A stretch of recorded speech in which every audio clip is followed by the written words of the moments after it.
Hello, everybody, and welcome to today's video, Surviving and Thriving Through the Teen Years. Teens are developing and changing. It's a challenge for us as parents and for the teens themselves. They need our support, not more restrictions. Parents and caregivers, do you struggle with a teen that drives you crazy? Does your teen seem to push you away? Have you lost connection with your teen? Do you dread phone calls from school or possibly even the police? Does it seem like your teen gets in trouble just to spite you? Have you reached your limit? Today, in a longer format video, I'll share a different way of thinking about the teen years. Instead of focusing on the conflict and the angst, we focus on the positive sides of teen development process and work with our teens to respect the adult they're becoming. We focus on supporting our teen through these years in hopes that we can come out the other side of this tumultuous time period without hating each other. Instead, we join with them on this greatest journey they will ever take. It may seem impossible, but we can be partners and advisors to our teens rather than enemy combatants.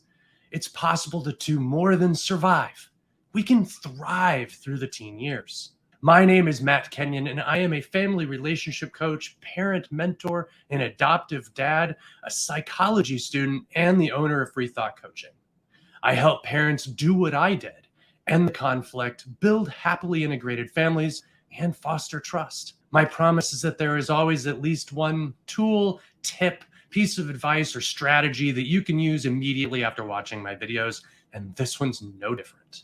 If you'd like to know more about my coaching program that I developed working with my own teen and how it can help you and your family, send me a message or click on the link in the description to set up a free call. I have a few spots open in the program right now if you want to jump in. All right, so let's get into it. So just get through it, right? That's what we always hear, right? Lots of times we hear people talking about surviving or just getting through the teen years. I completely understand it. That is what most of us heard when we were in our teens, right? The problem is that it's restrictive and it puts the teen into a fixed mindset instead of a growth mindset.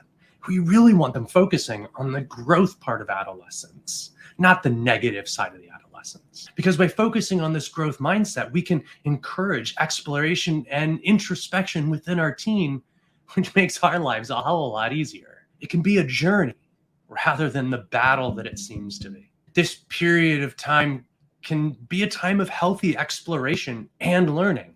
It doesn't have to be a constant conflict. It's a time of connection and growth of the relationship. And we as the parents can move into an advisor role rather than a combatant role. If we don't focus on this, if we focus on this as just a time we have to go through, it leaves our kids to figure it out for themselves. And frankly, they're not very good at this point in their development, because at this stage of development, their prefrontal cortex, that part right up here in the front that connects all the pieces and helps regulate them, is under construction. And as we know, when we're building a building, sometimes we turn on the power, but then we have to do some work. And so we have to turn all the power back off to that building in order to do the work. And the same thing happens with their prefrontal cortex. Sometimes it's just offline. The other reason they're not very good at this is because they lack the experience that we have. We have that resource of experience that we can share with them if we're willing. And also, by leaving them to their own devices, it leaves them to feel abandoned. And ironically, they can end up doing the things we don't want them doing. And it pushes them to get their needs met elsewhere, which can lead to poor influencers, drugs, bad decisions, fighting, gangs, and a whole slew of other things that they'll go get that connection that they're searching for. We can do more than just survive the teen years. We can thrive together. This can be a journey for both of us, where both our teen and us grow and learn and become better people. All right, so before we get too far, let's define adolescence. So adolescence is a hugely formative period where there are opportunities for both challenges and successes. It's a time of great change and development in humans that occurs between approximately the ages of 12 and 24, 25. It can be a source of conflict inside many teens as their brains change along with their bodies and hormones, and a source of conflict in their outside world as their behaviors, views, and attitudes conflict with the status quo as they change. We now know that it's not necessarily the hormones that cause this tumultuous time. Daniel J. Siegel points out that now we know it is actually the development of their brain that is causing these changes and conflicts. In fact, the more we learn as parents, the more effective we can become at being a trusting advisor instead of an adversary. Let's face it, as Mike Csikszentmihalyi in his book Being Adolescent points out, they're constantly in flux. Not just internally, but their world is constantly in flux. They're less anchored to a baseline of emotion than us adults. We tend to have this kind of steady baseline, and we fluctuate from there. And the teens just don't have that baseline. That's what they're developing as they go through this. They have a wider variation reported in their experiences than the adults do. They tend to swerve from extreme mood to extreme mood, and they do it so much faster than us adults do, which can be really confusing for us and sometimes even hurtful or harmful to the relationship if we don't understand it. They are more likely to hit those extremes, both good and bad. For example, when was the last time that you had an absolute euphoric state? Oddly enough, teens hit that euphoric state sometimes on a daily basis. I don't know about you, but it's been quite a while since I've hit that point. So it's different. They shift faster. Adults are usually still sad or happy 2 hours after some sort of extreme emotional event, where for teens, in contrast, 45 minutes later, they've moved on to some other big feeling. They're no longer stuck there. Again, they don't have that baseline. They don't have the longevity. The teen moods are short-lived, which is a great source of hope when you're in that moment and you're dealing with a teen who's struggling to regulate their own emotions and it's coming out at you as aggression. Know that it's temporary. Give it 45 minutes, they'll be on to something else. It's all just part of the process. Their moods tend to be, as Mike Csikszentmihalyi puts it, like a kaleidoscope. And if you've ever looked in a kaleidoscope and turned it, you know how quickly and randomly those colors change. And the same thing is true for our teens and their moods. This kaleidoscope feeling may represent the trial and error adjustments that they're making to their new body, brain, and hormone structures. It could also be related to the high demand of stressors we put on our teens in our modern culture. We send them conflicting messages. Hey, why don't you go play outside? Oh, you need to be adult today. We put them into conflicting experiences. Hey, go play with your friends outside, but okay, now I want you to spend 8 hours sitting in a chair all day and focusing on whatever it is we tell you to focus on. These things don't match up, and our kids are caught in this flux. Along with all of this is the changes and growth that's going on inside their brain, right? Daniel J. Siegel talks about this pruning process that is directly affected by stress, which comes back to us as the parents. If we can help reduce that stress, we can help mold, change, and control this pruning process.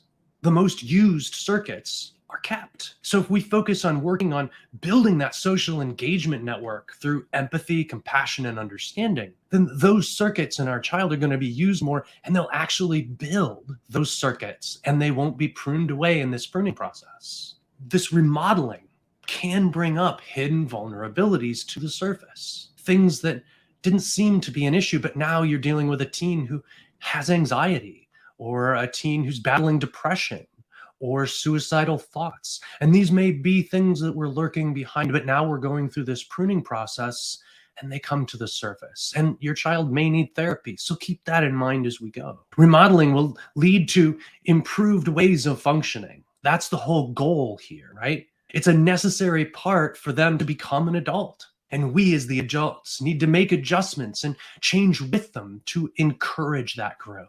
We need to join them on this journey. This journey is so great, and we can join them on it instead of just being a bystander or collateral damage. These changes all involve the prefrontal cortex. The prefrontal cortex, it sits kind of right in the front, and it connects the emotional parts with the executive function parts, and it's really what integrates all of the pieces of their brain.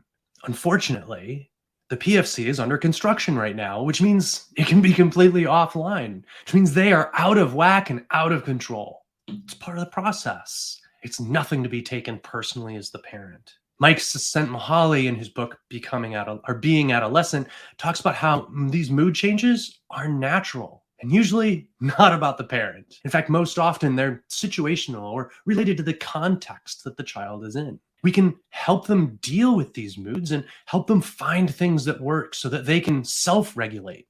We do this by co-regulating. Well, how do we do that?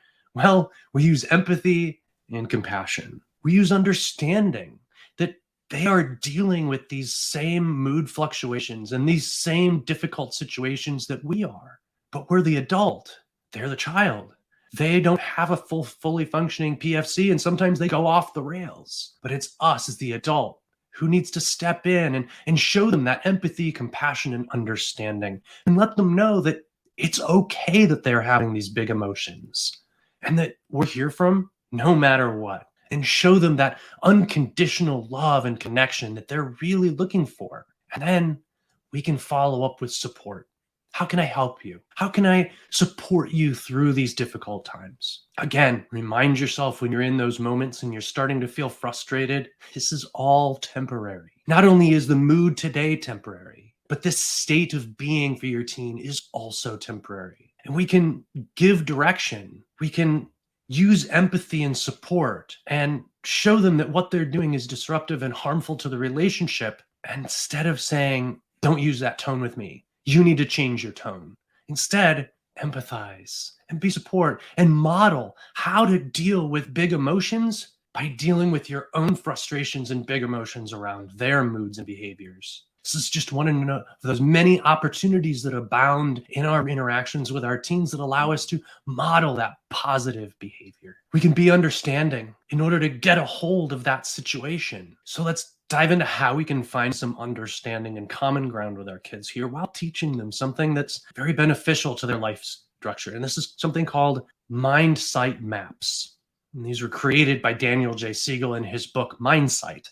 And there's 3 types of mindsight maps. There's me maps, you maps, and we maps. So let's kind of break those down and see what they are. Me maps, well, what are they? They're mental models of ourselves, of our own thoughts and feelings and emotions and how we understand ourselves. They bring understanding of our own thoughts, feelings, and behaviors as we build these models. And they can provide us with insight and introspection into ourselves. All right, U maps, what are they? Well, they're mental models of other people. They allow us to bring understanding of others' thoughts, feelings, and behaviors so that we can better understand, empathize with them, and provide compassion for those other people. Now, we maps, which is maybe a little bit more confusing. We maps are the mental models of our relationships. They give us understanding of how we connect with each other and relate to other people. By using we maps, we can understand how we connect and relate to other people. We can build stronger relationships because we understand the relationships. It's not by accident, it's intentional. It helps us focus on resolving conflict. It helps us collaborate effectively, and it can bring moral reasoning to ourselves and our child as we teach them about these we maps. It also brings us integration, which if you've heard any of my other videos, you understand that when I'm talking about integration, I'm talking about something that's differentiated and then linked within a system. So in this context, we can use these models of me, you, and we can say that the differentiation is that we're differentiating between the me map, the you map, and the we map is the integration of bringing those 2 pieces together. By being intentional about making these mindsight maps, we can spend time on introspection through time in or mindfulness awareness practices that build that me map. We can spend time reflecting on interactions in order to build the you map. And we can take note of the way the relationships flow and build we maps. Using the you maps to better understand and connect with your teen is a key piece of getting through this time with thriving teens, with a thriving relationship. Because ultimately, we really need to work with them instead of against them. And we can use the mindsight maps to do this. Because if we fight against their changes, if we fight against who they're trying to discover, Daniel J. Siegel says that in that relationship, then it becomes tainted with tension and disrespect. And I don't know about you, but even as an adult with a fully formed ability to control myself and that PFC, I still get triggered by feelings of tension and disrespect in a relationship.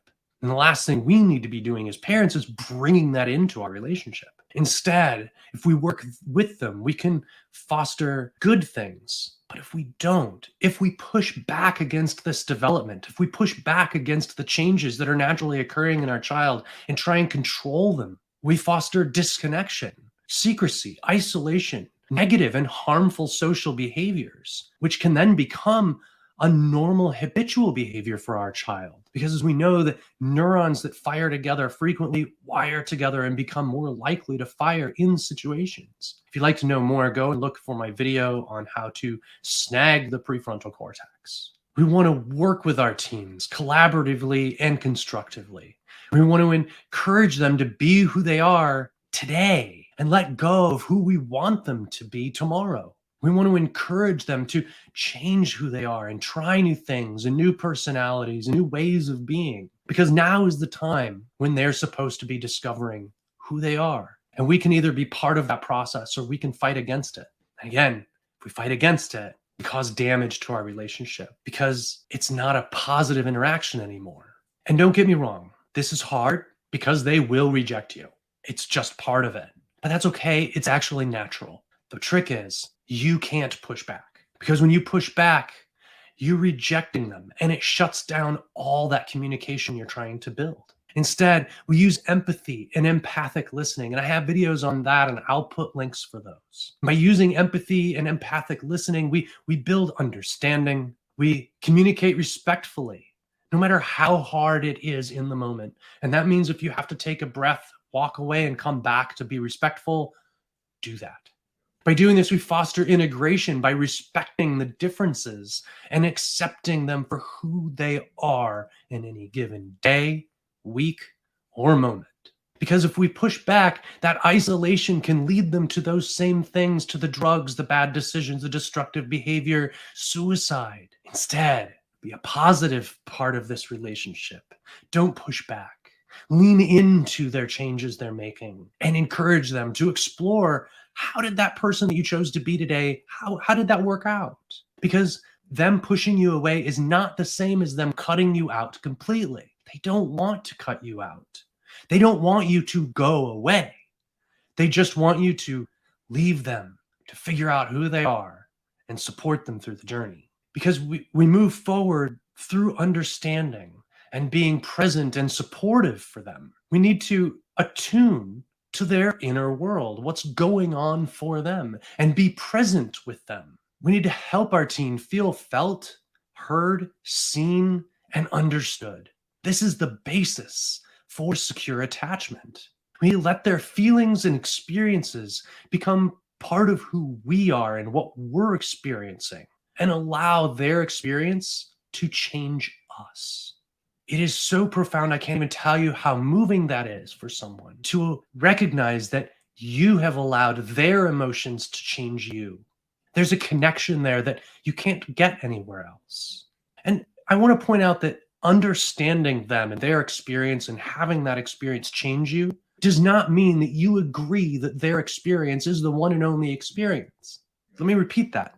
You are not agreeing with them that their experience is the one and only experience, only that that was their experience.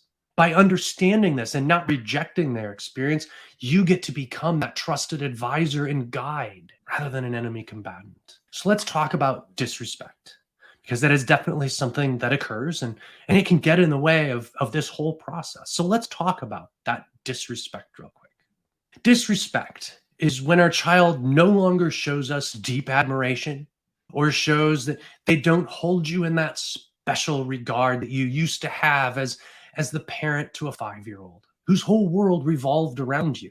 Fortunately, because of the changes in their bodies and brain, you are no longer their whole world. And this is tough, very tough, because you've probably been their whole world for, I don't know, their whole life. And now you're not.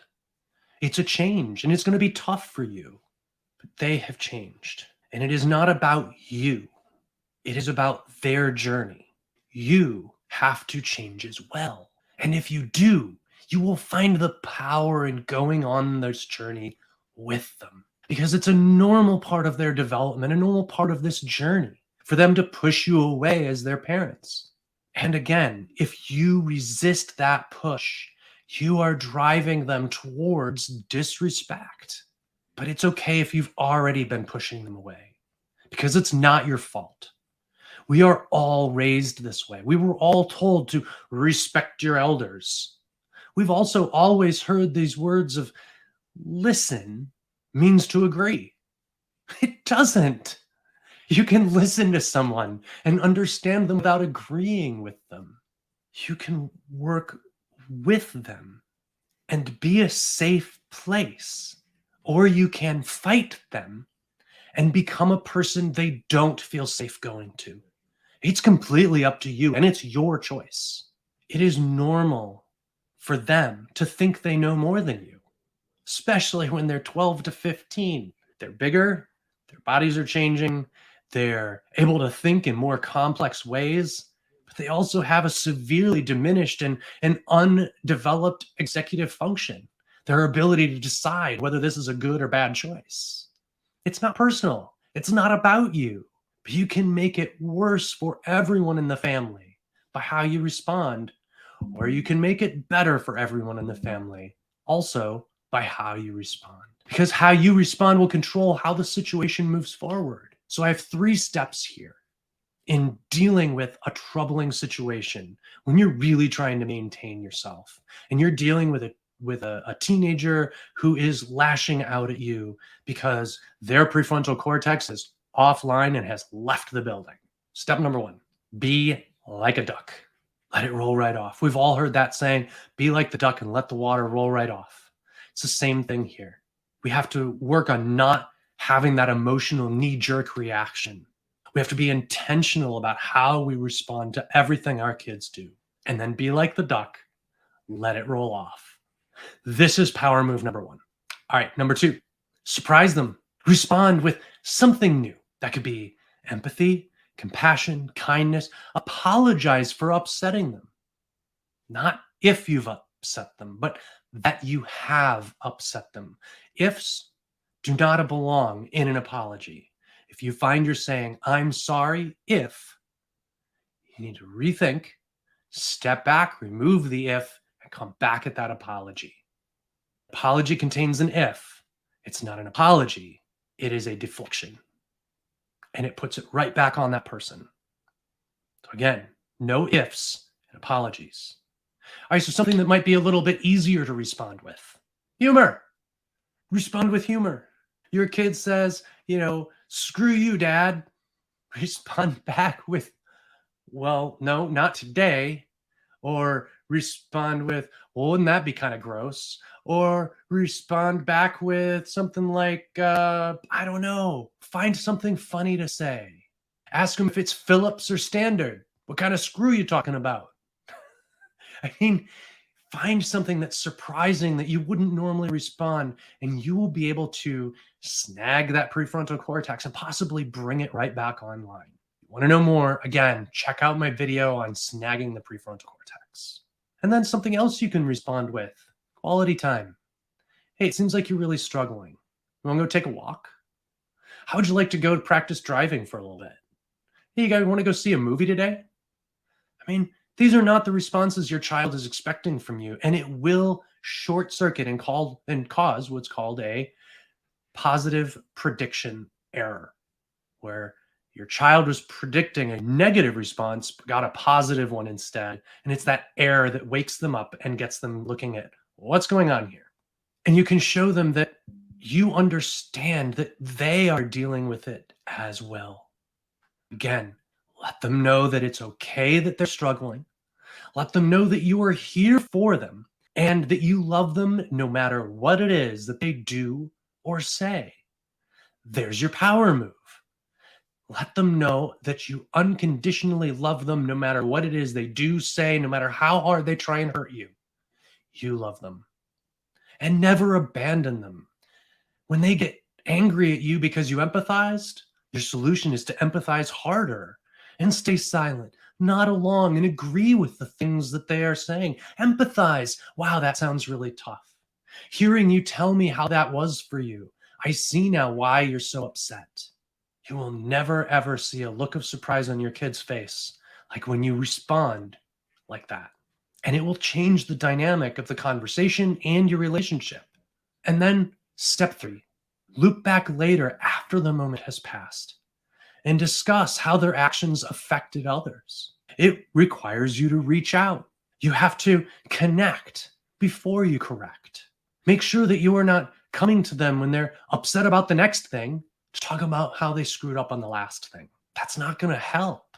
Instead, wait for a time when you're out on a walk or having fun or spending quality time together and then discuss it. And be the bigger person, also known as the adult or the parent in the relationship.